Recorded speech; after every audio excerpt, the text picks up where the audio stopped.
بسم اللہ الرحمن الرحیم۔ مطالبہ الفرقان، سورۃ الملک، مکی، نمبر 67، آیت نمبر 6۔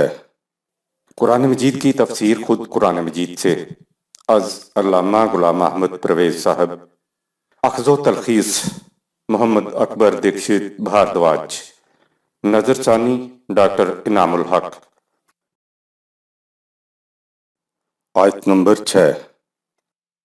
وَلِلَّذِينَ كَفَرُوا بِرَبِّهِمْ عَذَابُ جَهَنَّمَ وَبِئْسَ الْمَصِيرُ۔ جو لوگ بھی زندگی کے کسی شعبے میں قوانین خداوندی کی خلاف ورزی کرتے ہیں، ان کا انجام تباہی و بربادی ہے، اور یہ بہت برا انجام ہے۔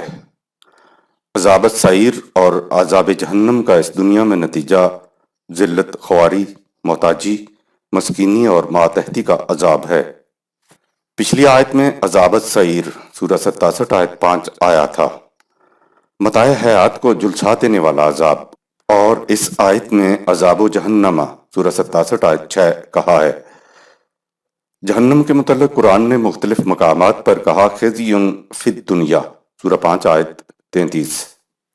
دنیا کی تباہی یعنی ذلت اور خواری کا عذاب، محتاجی اور مسکینی کا عذاب، ماتحتی کا عذاب، یہ سارے جہنم کے عذاب ہیں۔ اس کے علاوہ جہنم کا لفظ بھی آیا ہے، یعنی جہاں کسی کی حرکت رک جائے، ارتقاء میں وہ آگے نہ بڑھ سکے۔ عقیدہ تقدیر کے تحت انسان سرگرمی عمل، حرکت، اختیار و ارادے اور عزم کو چھوڑ دیتا ہے کہ جو قسمت میں لکھا ہے وہ ہو جائے گا۔ عقیدہ تقدیر اور ستاروں پر بھروسے اور اپنی ذمہ داری قبول نہ کرنے نے امت کو 1000 سال سے ایک مقام پہ روک رکھا ہے۔ خدا نے تو شروع ہی میں تمثیلی انداز میں بتا دیا تھا کہ ابلیس سے ایک غلطی ہوئی اور آدم سے بھی ایک غلطی ہوئی۔ آدم سے پوچھا گیا کہ بتا تو نے کیوں غلطی کی؟ تو آدم نے جواب دیا مجھ سے غلطی ہو گئی، بھول گیا، خطا ہو گئی۔ آدم نے اپنی غلطی، اپنے عمل کی ذمہ داری قبول کی اور اپنے اختیار و ارادے سے انکار نہ کیا، تو اس سے اس کا شرف انسانی باقی رہا۔ لغزش ہو جانا، غلط فیصلہ ہو جانا اور بات ہے، خدا نے اس کی غلطی معاف کر دی۔ جب ابلیس سے پوچھا گیا کہ بتا تو نے کیوں غلطی کی، تو اس نے عقیدہ تقدیر والوں کی طرح کہا اے خدا یہ کیا کہہ رہے ہو، میں تو ذرہ ناچیز، مجھ میں یہ کہاں ہمت کہ آپ کی حکم عدولی کروں، آپ کے حکم کے بغیر تو پتہ تک نہیں ہل سکتا، بھلا میں یہ کر سکتا ہوں؟ خدا نے کہا کہ تو اپنے اختیار و ارادے سے انکار کرتا ہے، اس لیے تیری قیامت تک اصلاح نہیں ہو سکے گی۔ اس مقام پہ خدا نے شیطان کے لیے ابلیس کا لفظ استعمال کیا، جس کے معنی ہیں قیامت تک اصلاح سے مایوس و محروم رہو۔ ابلیس کے تو معنی ہی مایوس ہیں۔ انسان سے لغزش و خطا ہو جاتی ہے، اپنے اختیار و ارادے کی روح سے اپنے گناہ کا اعتراف کرے، اپنی ذمہ داری سے ابلیس کی طرح انکار نہ کرے۔ اقبال تو کہتا ہے کہ اگر تم نے خدا کا انکار کر دیا ہے تو کوئی بات نہیں، بات ابھی تمہاری سمجھ میں نہیں آئی ہے، بعد میں سمجھ میں آ جائے گی، لیکن اپنی ذات، اپنے اختیار و ارادے کا انکار نہ کر۔ اگر تم نے ایسا کر دیا تو تم کبھی بھی خدا کے اقرار تک نہ پہنچ سکو گے اور تم نرے حیوان رہ جاؤ گے۔ دین کی ساری عمارت انسانی ذات پر ایمان کی بنیاد پر اٹھتی ہے۔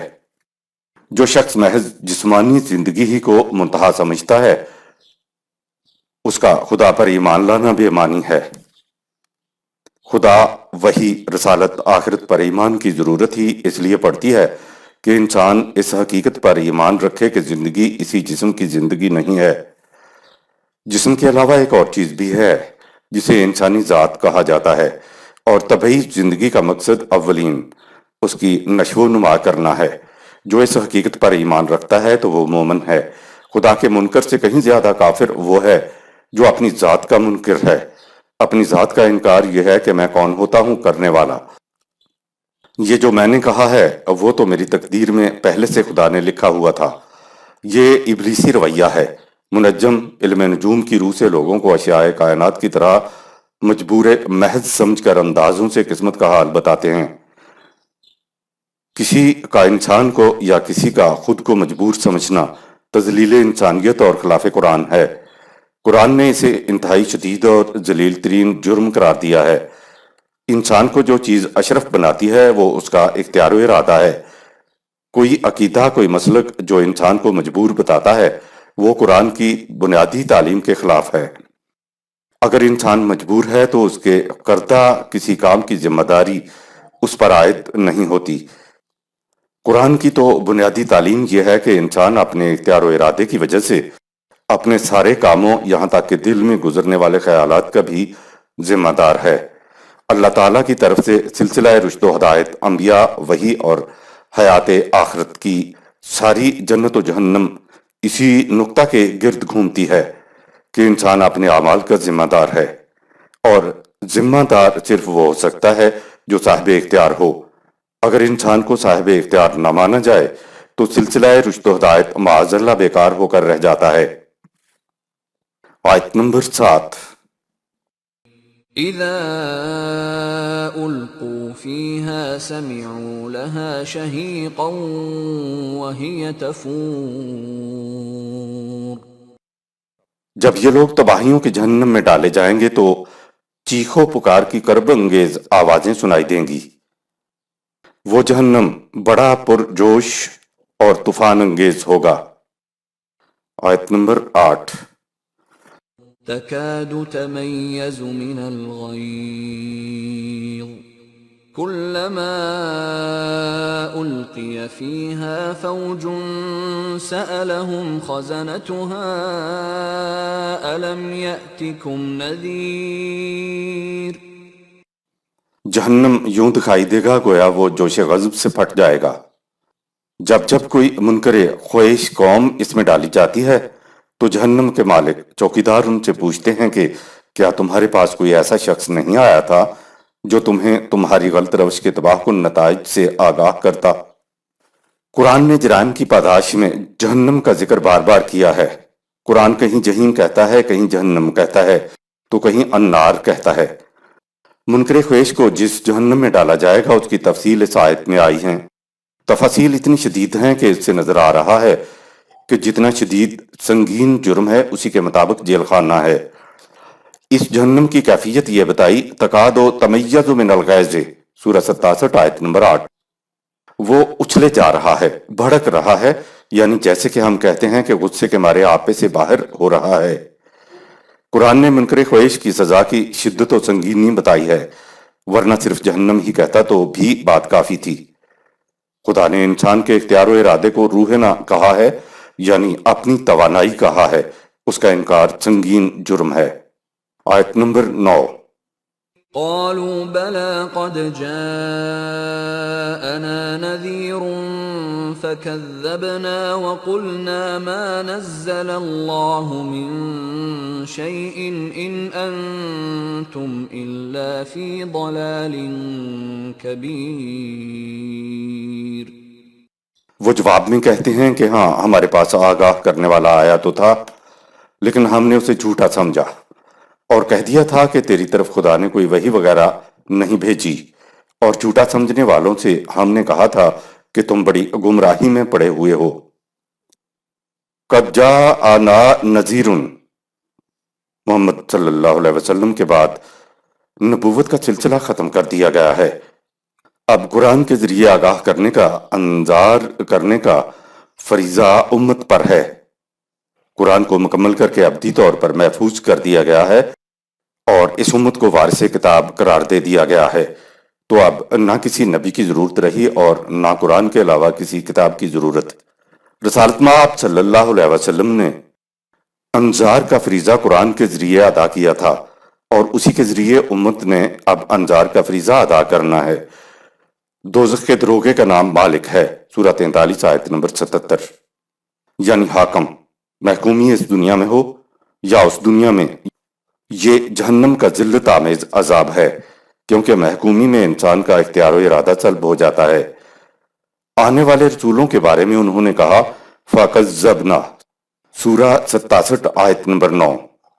ہم نے تکذیب کی کہ نہیں، تم جھوٹ بولتے ہو کہ ہم پر عذاب آ جائے گا، تباہی آ جائے گی، ہم ذلیل و خوار ہو جائیں گے، یہ سب جھوٹ کا پلندہ ہے۔ آیت نمبر 10۔ وقالوا لو كنا نسمع أو نعقل ما كنا في أصحاب السعير.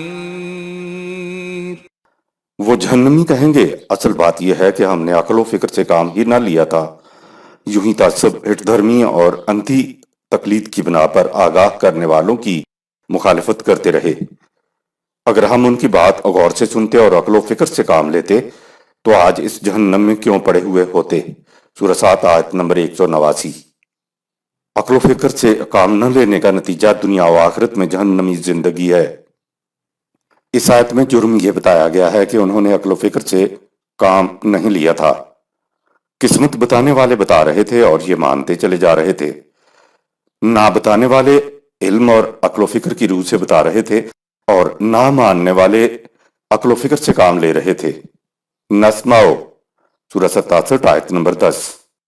اگر ہم انظار کرنے والوں کی بات غور سے سنتے اور ناقلو سورہ 67 آیت 10، یا پھر عقل و فکر سے کام لیتے۔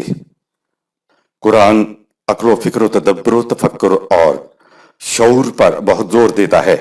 یہاں ان کے اپنے اقرار سے بتا دیا کہ جو ان ذرائع سے کام نہ لیں وہ جہنمی ہوتے ہیں، اور جو ان ذرائع سے کام لیتے ہیں وہ اٹکلیں اور پیش گوئیاں نہیں کرتے اور نہ قسمت کا حال معلوم کرتے ہیں۔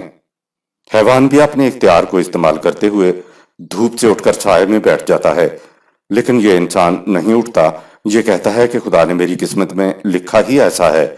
اس لیے ایسے لوگوں کے بارے میں کہا کہ یہ حیوانوں سے بھی زیادہ راہ گم کرتا ہے۔ ہمارے ہاں قرآن کو بلا معنی سنا جاتا ہے اور بلا سمجھے پڑھا جاتا ہے۔ دنیا کی کوئی کتاب ایسی نہیں ہے جو اس طرح سنی اور پڑھی جائے۔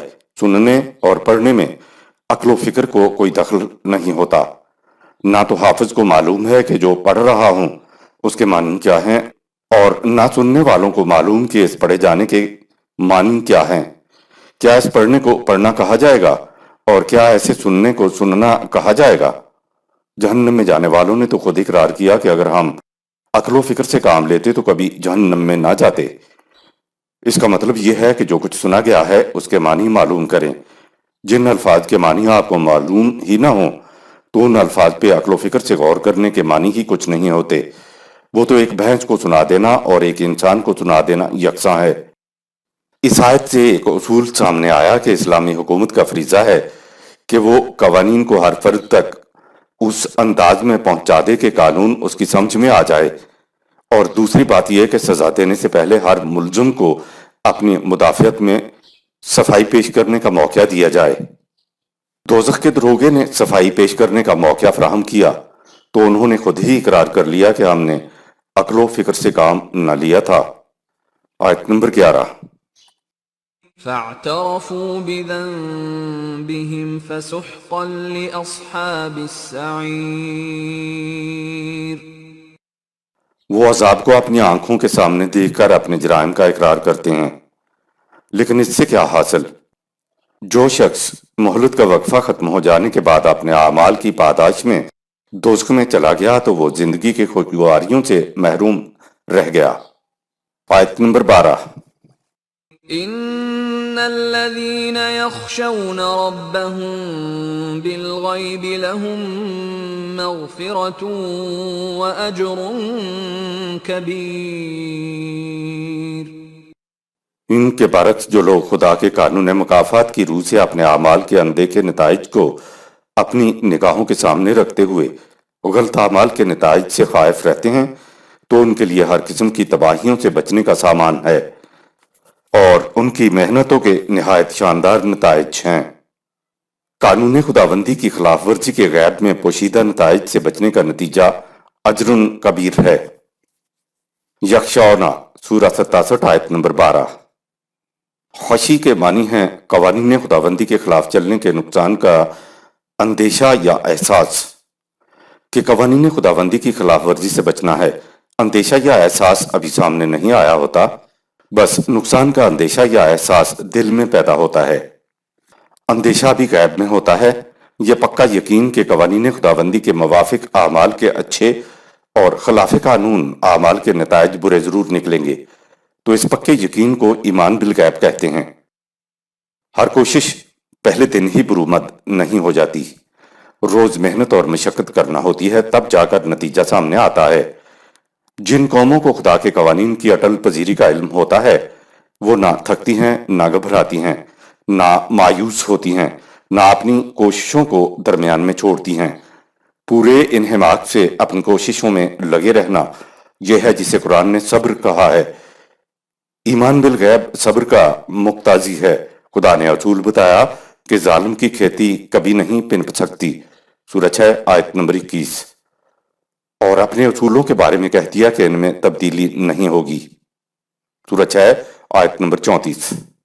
ظالم کی کھیتی پنپ رہی ہوتی ہے، لیکن ایمان بالغیب رکھنے والے مظلوم کو یقین ہوتا ہے کہ آخر الامر ایسا ہی ہوگا جیسا خدا نے کہا ہے۔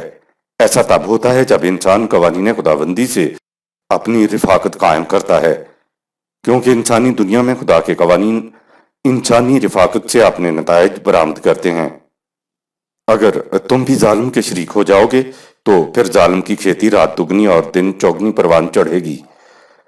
البتہ ظالم کی کھیتی کو اخروی زندگی میں اجاڑنے کے لیے کسی انسانی رفاقت کی ضرورت نہیں ہے، وہاں خدا کا قانون مکافات یہ کام خود سر انجام دے گا۔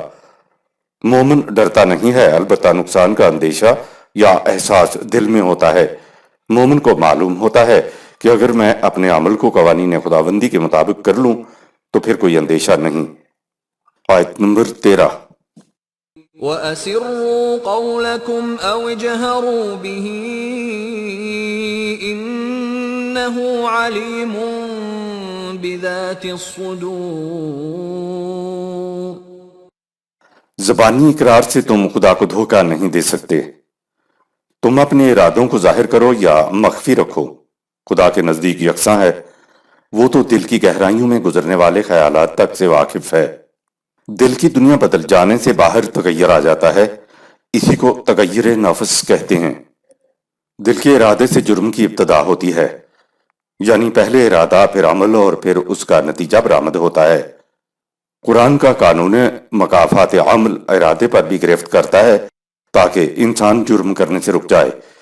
صحیح تعلیم و تربیت سے ارادے کو کنٹرول میں رکھا جا سکتا ہے۔ اگر دلوں میں یقین ہو کہ جرائم کی سزا مجھے ملے گی تو جرائم رک جائیں گے۔ اسی تعلیم و تربیت کے لیے رسول اللہ صلی اللہ علیہ وسلم نے قانون کی تعلیم دی۔ یہ وَيُعَلِّمُهُ الْكِتَابَ سورہ 62 آیت نمبر 2 ہے، اور قانون کی غرض و غایت صحابہ کرام کو بتائی اور سمجھائی۔ یہ والحکمت سورہ 62 آیت 2 ہے۔ اگر تعلیم و تربیت سے یہ بات دل میں ابھر کے آئے کہ یہ جرم ہے اور نہیں کرنا ہے تو جرائم نہیں ہوں گے۔ جرائم کو باہر سے بیڑیاں پہنا کر نہیں روکا جا سکتا۔ یہ بات اگر دل کی زبان بن کر ابھرے کہ عمل اور دل کا ارادہ دونوں نتیجہ خیز ہوتے ہیں اور قابل گرفت ہیں تو جرائم رک جائیں گے۔ خدا تو اصلاح کا کام دل کے ارادوں، خواہشات اور آرزوؤں سے شروع کرتا ہے۔ اگر دل کی دنیا بدل جائے تو باہر کی دنیا خود بخود بدل جاتی ہے۔ آیت نمبر 14۔ أَلَا يَعْلَمُ مَنْ خَلَقَ وَهُوَ اللَّطِيفُ الْخَبِيرُ۔ ذرا سوچو کہ جس خدا نے تمہیں پیدا کیا ہے وہ اگر تمہارے دل کی باتوں سے واقف نہیں تو اور کون واقف ہوگا؟ اس کی نگاہ بڑی باریک بھی ہے اور وہ ہر بات سے باخبر ہے۔ آیت نمبر 15۔ هو الذي جعل لكم الأرض ذلولا فامشوا في مناكبها وكلوا من رزقه وإليه النشور۔ اس نے تمہاری نشو و نما کے لیے زمین کو تمہارے تابع تسخیر بنا دیا ہے، سو تم رزق کے حصول کے مختلف راستے تلاش کرو اور اس سے ملنے والے رزق کو اپنے استعمال میں لاؤ۔ لیکن یہ بات ہمیشہ ذہن میں رکھو کہ تمہیں خدا کو حساب دینے کے لیے اکٹھے ہونا ہے کہ رزق کو قوانین خداوندی کے مطابق تقسیم کیا تھا یا نہیں۔ ذلولاً، قرآن نے زمین کو ذلول کہا ہے، یعنی زمین تمہارے پاؤں تلے ہے اور اس کو تمہارے لیے تابع تسخیر بنا دیا ہے۔ نہ صرف زمین ہی کو تابع تسخیر بنا دیا ہے بلکہ تمام کائنات اور اس کے اندر تمام قوتوں کو بھی انسان کے تابع تسخیر بنا دیا گیا ہے۔ سورہ 45 آیت نمبر 13۔ فامشو فی مناکبہا، ایک معنی تو یہ ہیں کہ تم زمین کے مختلف راستوں میں چلو پھرو، اور دوسرے معنی یہ ہیں کہ اس سے رزق حاصل کرنے کے لیے تم مختلف طریقے اختیار کرو، جس طرح تم چاہو زمین سے کام لے سکتے ہو، یہ انکار یا سرکشی نہیں کر سکتی۔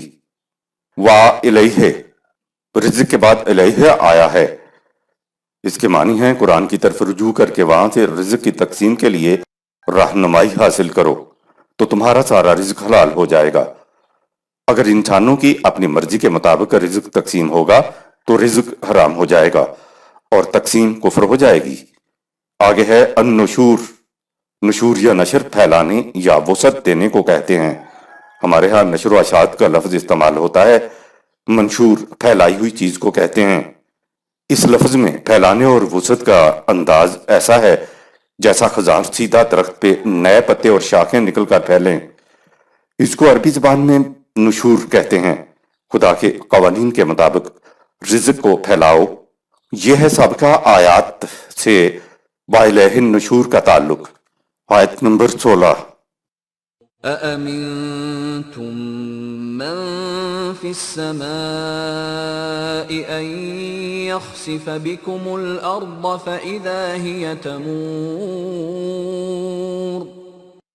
رزق کے استعمال میں ہمارے قوانین کو نظر انداز کر دیتے ہو تو کیا تم خدا کے قانون مکافات سے بالکل بے خوف ہو جاتے ہو؟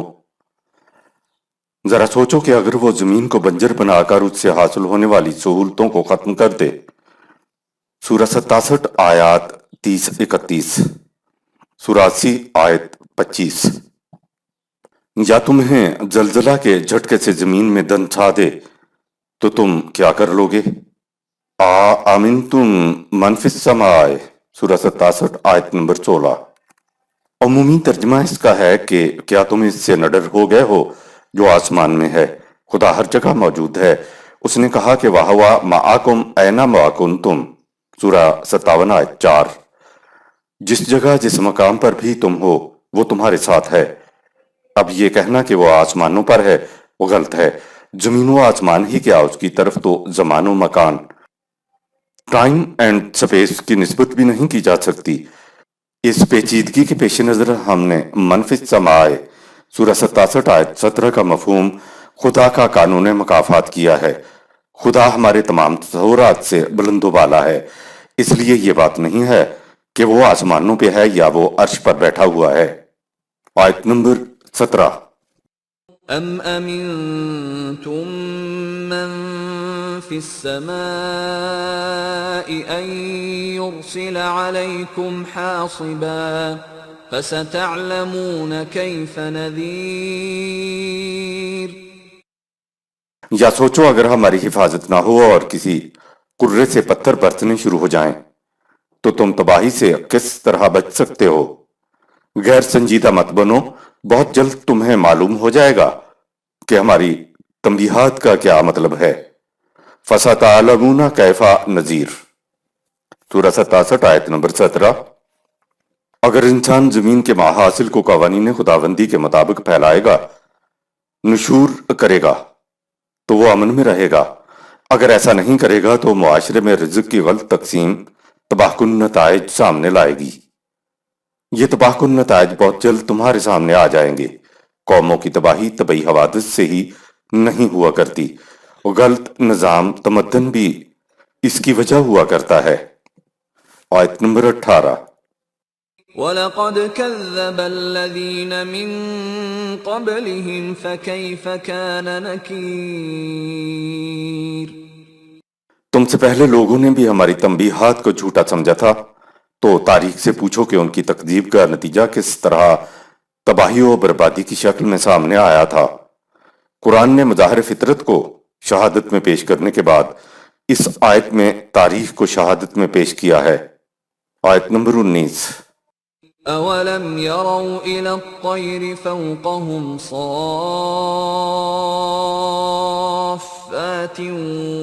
وَيَقْبِضْنَ مَا يُمْسِكُهُنَّ إِلَّا الرَّحْمَنُ إِنَّهُ بِكُلِّ شَيْءٍ بَصِيرٌ۔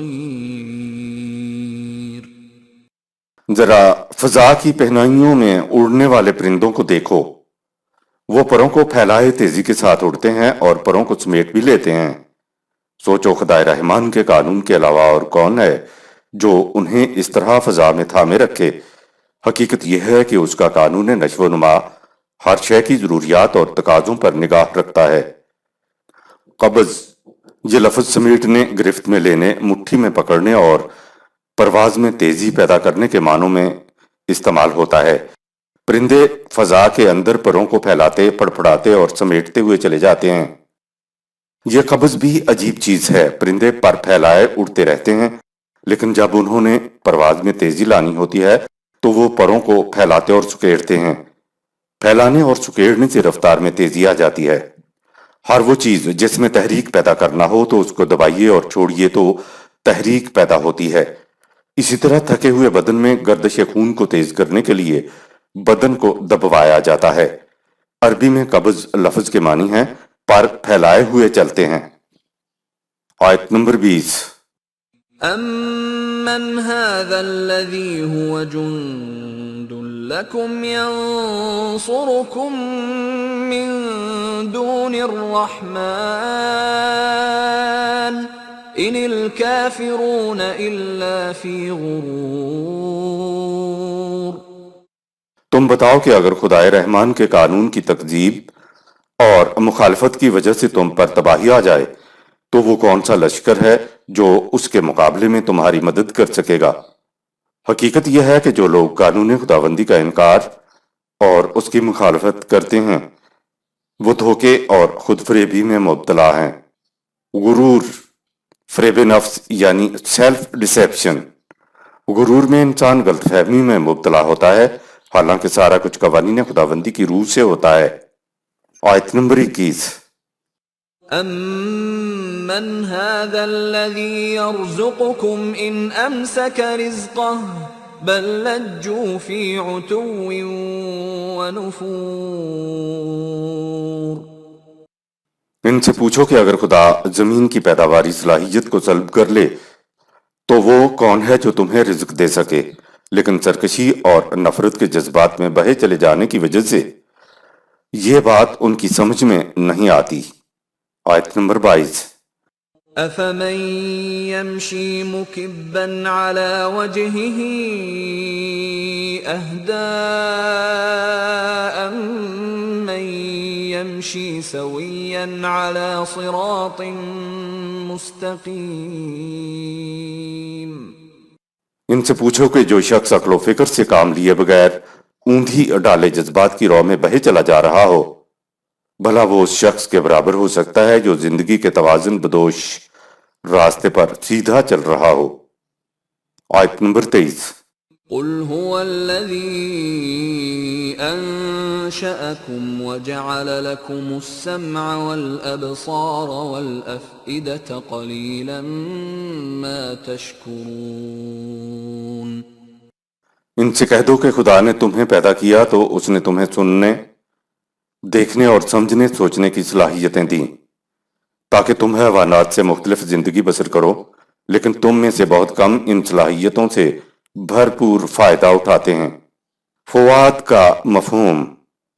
قرآن انسان کے اندر دو چیزوں کا ذکر کرتا ہے، ایک تو حواس خمسہ جس میں دیکھنا، سننا، سونگھنا، چکھنا اور چھونا سب شامل ہیں، اور دوسری چیز فواد ہے۔ حواس خمسہ فواد کی خبر رساں ایجنسیاں ہیں جو باہر کی خبریں اندر فواد کو پہنچاتی رہتی ہیں۔ ان خبروں کی بنیاد پر فواد فیصلہ کرتا ہے، گویا انسان کے اندر فیصلہ کرنے والی قوت کو فواد کہتے ہیں۔ ایک گولی کی آواز کان کے ذریعے اندر جاتی ہے، فواد متجسس ہو جاتا ہے کہ کس نے گولی چلائی۔ اس کے بعد ایک چیخ کی آواز کانوں سے فواد تک پہنچتی ہے تو فواد کہتا ہے کہ یہ آواز تو جانی پہچانی ہے۔ اب فواد فیصلہ کرتا ہے کہ اٹھ کر باہر جانا چاہیے۔ خدا نے فیصلہ کرنے والی قوت کا نام فواد تو بتا دیا، لیکن یہ طے نہیں کہ انسانی جسم میں وہ کون سی محسوس شے ہے جو فیصلہ کرتی ہے۔ فواد کا تعلق دراصل انسانی ذات سے ہے، شعور سے ہے جو خود غیر مرئی شے ہے۔ قرآن فواد کو قلب بھی کہتا ہے۔ آیت نمبر 24۔ قل هو الذي ذرأكم في الأرض وإليه تحشرون ان سے کہہ دو کہ خدا نے تمہیں زمین میں ہر طرف پھیلا دیا ہے، تو اس کا مطلب یہ نہیں کہ تم اس کے قانون کے دائرے سے باہر نکل گئے ہو، بالکل نہیں، تم ہر طرف سے ہنکا کر اس کے قانون مکافات کی طرف لائے جا رہے ہو، تمہارا ہر قدم اسی کی طرف اٹھ رہا ہے۔ سورۃ عیسیٰ آیت نمبر 89۔ وَإِلَيْهِ تُحْشَرُونَ کا مفہوم فطرت کے طبعی قوانین تمام انسانوں پر یکساں طور پر لاگو ہوتے ہیں۔ یہ ایک فطری قانون ہے کہ زندگی کا دار و مدار پانی پر ہے۔ جب پیاس لگتی ہے تو تمام انسان پانی کی طرف خود بخود ایسے چلے جاتے ہیں جیسے وائرلیس کے نظام کے ذریعے آپس میں بندھے ہوں۔ کوئی اس قانون کی خلاف ورزی نہیں کرتا، کوئی کھینچ کر انہیں پانی کی طرف نہیں لے جاتا۔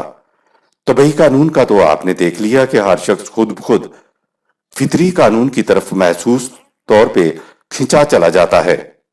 فطری قوانین کی طرح انسانی رہنمائی سے متعلق بھی اخلاقی قوانین ہیں جو اب قرآن میں محفوظ ہیں اور سب انسانوں پر فطری قوانین کی طرح یکساں طور پر لاگو ہیں۔ اخلاقی قانون یہ ہے کہ ظالم کی کھیتی پنپ نہیں سکتی۔ اخلاقی قانون بھی فطری قانون کی طرح کسی کی رعایت نہیں کرتا۔ انسان زمین پر پھیل گئے ہیں تو اس کا مطلب یہ نہیں ہے کہ دور دراز پھیلے انسان خدا کے قوانین کی دسترس سے بچ جائیں گے۔ وَإِلَيْهِ تُحْشَرُونَ کہ معنی یہ نہیں ہے کہ تم کبھی اس کی طرف اکٹھے کیے جاؤ گے۔ یہ ترجمہ غلط ہے، کوئی اکٹھا نہیں کرے گا۔ خدا کا ایک قانون ہے جس کی طرف سب انسان اپنا قدم اٹھا رہے ہوتے ہیں، بڑھا رہے ہوتے ہیں، یعنی تمام انسان اخلاقی قوانین کے نتیجے کی طرف خود بخود اسی طرح چلے جا رہے ہوتے ہیں جس طرح انسان فطری قانون زندگی کا دار و مدار پانی پر ہے کی طرف پیاس بجھانے کے لیے خود بخود چلے جا رہے ہوتے ہیں۔ فطرت یہ ہے کہ فطری قوانین کی طرف قدم اٹھتے تمہیں محسوس ہو جاتے ہیں، لیکن اخلاقی قوانین کے نتائج کی طرف جانا تمہیں محسوس نہیں ہوتا، حالانکہ جس قسم کی انسان کی روش ہوگی اسی قسم کے نتیجے کی طرف انسان کا ہر قدم اٹھ رہا ہوتا ہے۔ یہ بات نہیں کہ کبھی جا کر اکٹھے کیے جائیں گے، بلکہ اس وقت اس دنیا میں بھی ہمارا قدم غیر محسوس انداز میں نتائج کی طرف اٹھ رہا ہوتا ہے۔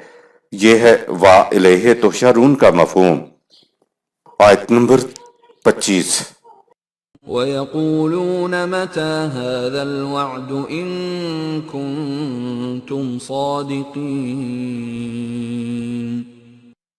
یہ مخالفین کہتے ہیں کہ جس تباہی سے ہمیں ڈراتے رہتے ہو، اگر تم سچے ہو تو بتاؤ وہ تباہی ہم پر کب آئے گی۔ یہ جو ہم نے کہا کہ وَإِلَيْهِ تُحْشَرُونَ سورہ 67 آیت نمبر 24 کہ معنی یہ نہیں ہے کہ صرف قیامت میں ہی اکٹھے کیے جائیں گے، بلکہ اس دنیا میں بھی انسان اپنے اعمال کے فطری نتائج کی طرف بڑھتا چلا جا رہا ہوتا ہے۔ یہ ہماری کوئی ذاتی رائے نہیں ہے، ذاتی رائے سے قرآن کے بارے میں کچھ کہنا تو شرک ہے۔ اس آیت نے بتا دیا کہ لوگ اسی دنیا میں پوچھتے تھے کہ اگر تم سچے ہو تو بتاؤ ہماری تباہی کب ہوگی۔ اس کا جواب رسول کی زبان سے دلوایا کہ تباہی کا علم خدا کے پاس ہے۔ اگر اخروی زندگی ہی میں تباہی ہونا تھی اور وَإِلَيْهِ تُحْشَرُونَ سورہ 67 آیت نمبر 24 کا تعلق اخروی زندگی ہی سے تھا تو بتا دیا جاتا کہ اخروی زندگی میں تمہاری تباہی ہوگی، مگر اگلی آیت میں کہا کہ اس کا علم خدا کے پاس ہے۔ آیت نمبر 26۔ قُلْ إِنَّمَا الْعِلْمُ عِندَ اللَّهِ وَإِنَّمَا أَنَا نَذِيرٌ مُبِينٌ ان سے کہہ دو کہ مجھ سے کیوں پوچھتے ہو، اس کا علم تو خدا ہی کو ہے کہ تباہی کب آئے گی، میرا فریضہ تو بس تمہیں غلط روش کے لازمی تباہ کن نتائج سے آگاہ کرنا ہے۔ آیت نمبر 27۔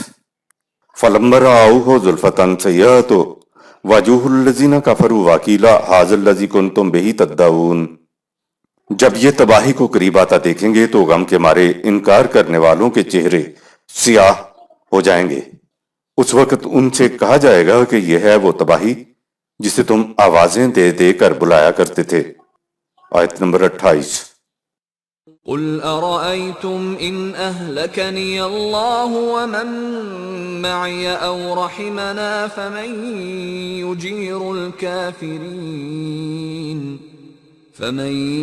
يجير الكافرين من عذاب أليم.